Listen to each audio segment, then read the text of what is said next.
പ്രിയമുള്ളവരെ, കേരള പൊതുജനാരോഗ്യ നിയമം 2023 പ്രകാരം വീടിന്റെയോ സ്ഥാപനത്തിന്റെയോ പരിസരത്ത് കൊതുക് വളരാനുള്ള സാഹചര്യം കാണപ്പെട്ടാൽ 10,000 രൂപ വരെ പിഴ ഈടാക്കാം.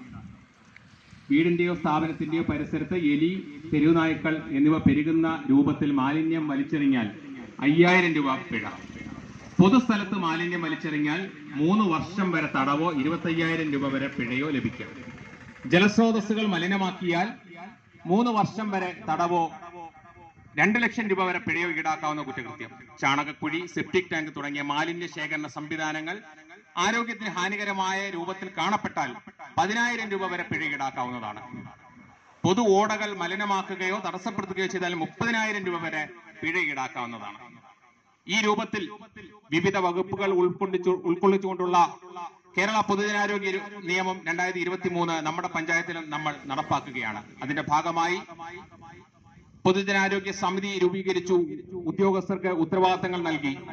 ആയതിനാൽ പ്രിയമുള്ള വ്യക്തികളും സ്ഥാപനങ്ങളും അവരുടെ ഭാഗത്തു നിന്ന് പൊതുജനാരോഗ്യ നിയമത്തിന് വിരുദ്ധമായ പ്രവർത്തനങ്ങൾ അവർ അറിഞ്ഞോ അറിയാതെയോ കക്ഷികൾ ആകാതിരിക്കണമെന്ന് ഇതിനാൽ നമ്മൾ അറിയിക്കുകയാണ്.